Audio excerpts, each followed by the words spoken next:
Yo, what up Bid Whist family? It's your boy, the Bid Wizard. Welcome to the Bid Whist tutorial. Here, we teach you the game of Bid Whist and everything you need to know to learn the game and become good at it. So to all my 5 no, 6 high, 7 special bidders, buckle up. We going to Boston. Chow dog. Record this. Welcome back, Bid Whist family, to the tutorials. Today, we have a real special treat for you. The treat is an actual Bid Whist hand, but what makes it special is it's a no-trump bid. Shout out to the ATL Card Sharks, a phenomenal group of Bid Whist players and bidders. You're doing your thing. Thank you Renee, Sinclair, Carla, and John for providing us with this content. Now today, you get to witness a real and live hand of Bid Whist, and we're going to cover the entire process from the bidding to the burning of the kitty, right on down to the playing of the hand. At the end of the video, we'll actually go back and figure out what went right or wrong. You'll want to stick around for that part because that's where the actual lesson in this video lies. I think we'll make this the first video of a segment we'll call the PT tutorials. PT short for playing time. Now you can learn the rules of Bid Whist, but only playtime will make you a solid bidder and player. Alright Bid Whist family, let's get started with bidding the hand. Now as Renee carefully examines her hand, she realizes that she does not have a solid bid, so she chooses to communicate her hand to her partner instead. 4 cards. What you bid? 4. That's how you 4. lose. And considering the 4-step process of bidding, she's missing the big joker and all 4 aces. This is an automatic pass. But she wisely chose to communicate her little joker and the direction of her hand, which are high cards. So Renee bidded a 4 high cards. Sinclair? I just ran a Boston on you guys. 6 cards. Ooh, 6 cards. Boy, stop. Although his hand is impressive for an uptown, but he has way too many gaps for a 6 high. This is known as aggressive bidding, and only experienced bidders recognize what he is doing. He's either bluffing or he's pushing the bid to set the next bidder up for failure. Let's see what happens.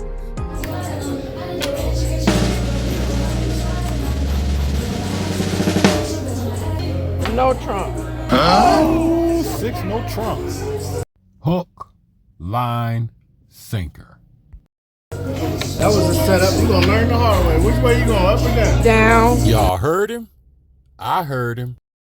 That was a setup. You gonna learn the hard way. Talking trash to her before the hand even started, he just confirmed our suspicions, admitting that he set her up for failure, and she took the bait. She did win the bid, so she's earned the kitty.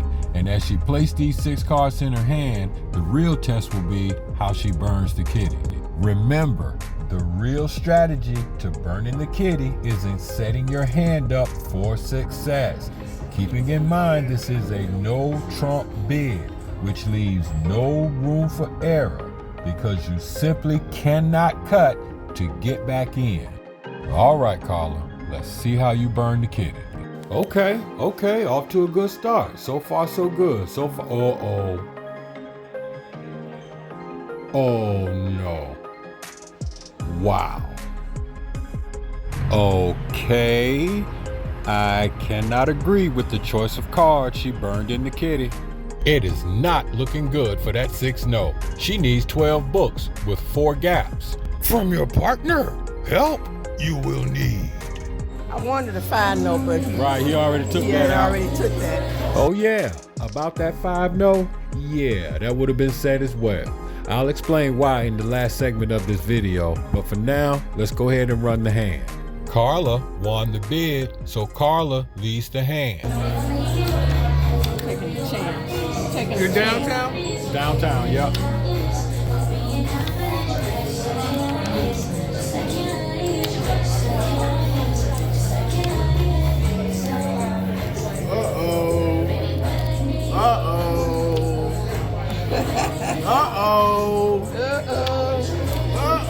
Where you gonna go? Downtown.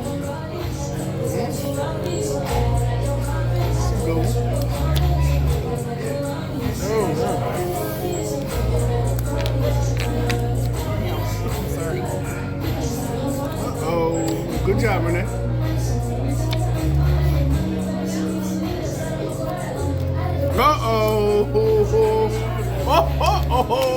it. Set, her partner just didn't have enough help for her. That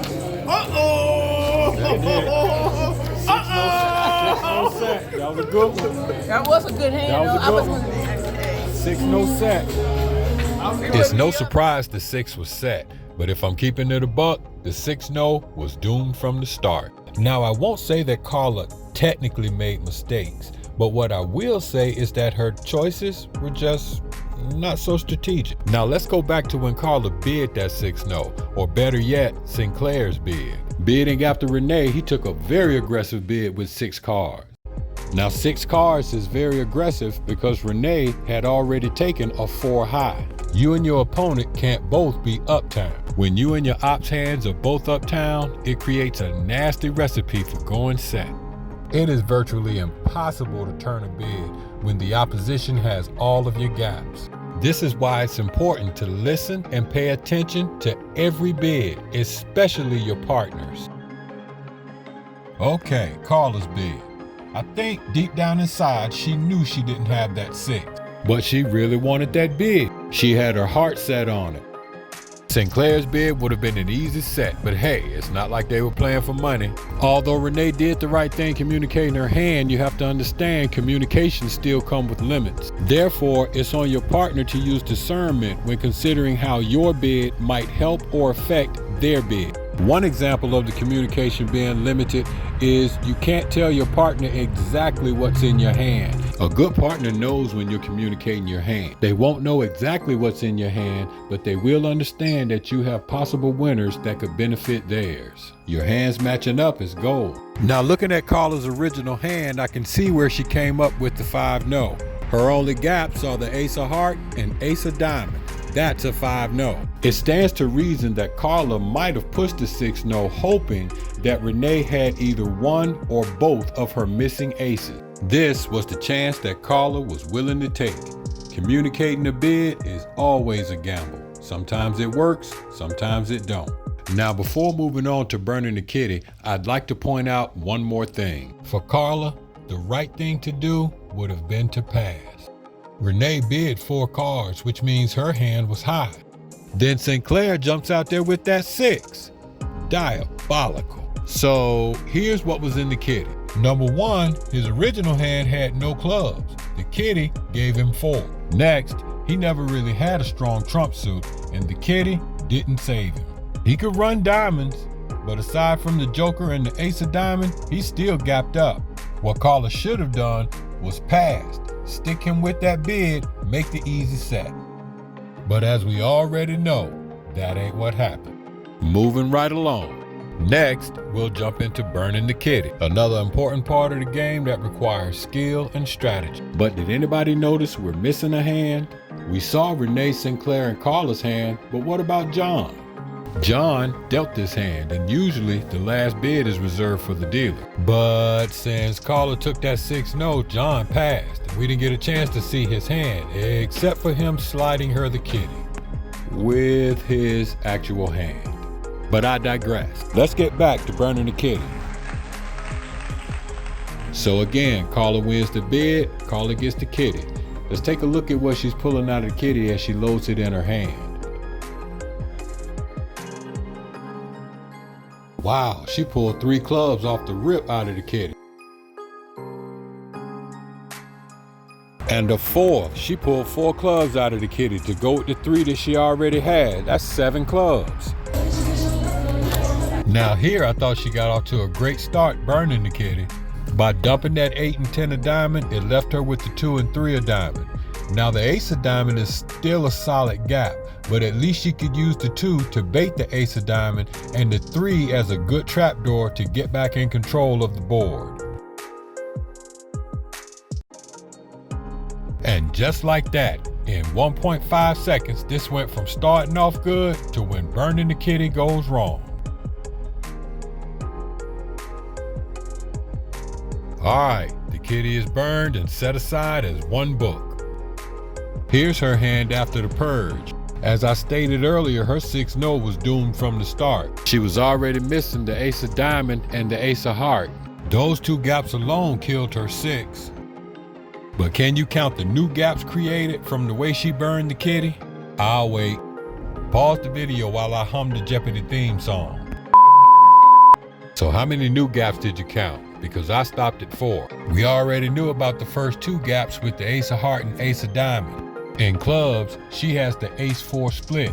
That's 2 more gaps with the 2 of club and 3 of club. Then in spades, she has a huge split between the 3 of spade and 7 of spade. That's 3 more gaps. I counted 5 new gaps, but like I said, I stopped at 4. In total, the whole hand has 7 gaps, which was more than enough to set her 6 and the 5-0 she wanted earlier. 2 gaps set of 6 and 3 gaps set of 5. Now here I'm going to give you my opinion of how the kitty should have been burned. Now it may seem irrelevant to do so considering the 6-0 was set and the 5-0 would have been set, but the content is to demonstrate setting your hand up for success. What's the difference between a trump versus no trump hand? Simple. When a suit is played that you have no more of, you trump it or cut it. In the game of spades, spades are always trump. The first thing you want to do upon receiving the kitty is merge the kitty with your hand. This allows you a broad overview of your entire hand. Now the goal here is to eliminate as many gaps as you possibly can. The same way you counted your gaps when you were making a bid is the same way you count your gaps when you burn the kitty.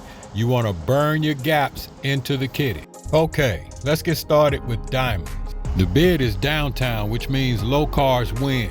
So the 2 of diamond and 3 of diamond are definite keepers. The 8 of diamond and 10 of diamond, bye-bye. We're missing the ace of diamond, but the 2 and 3 of diamond are solid trapdoors. Next up are clubs. Now the clubs are gonna be a little tricky.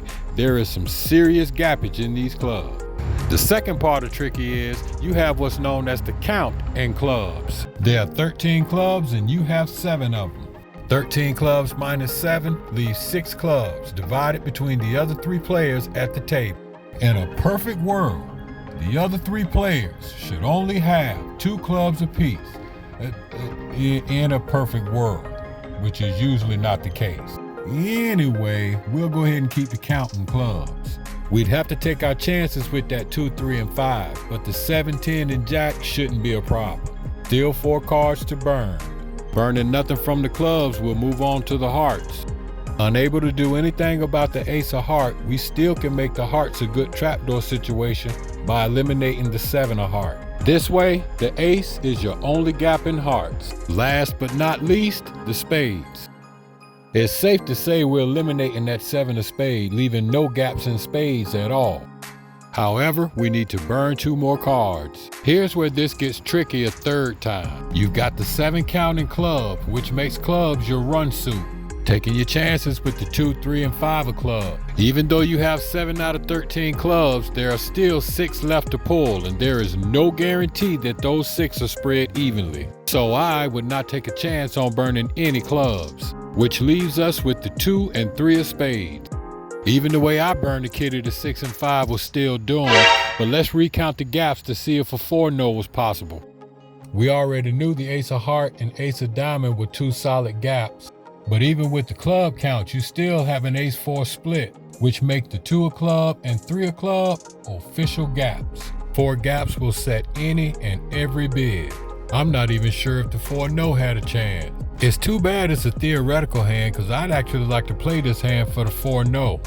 Well, now that was fun, but it's time to move on. It's playtime.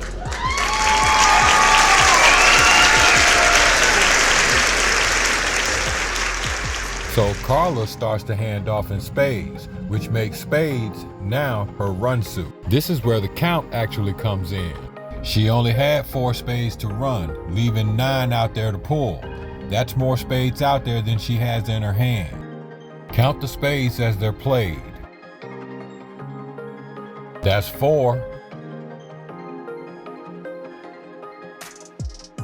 8,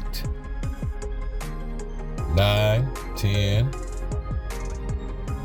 Renee is out, 11. 2 more left, the 4 and the 7. And she don't have the 4, so let's see what she does next. clubs.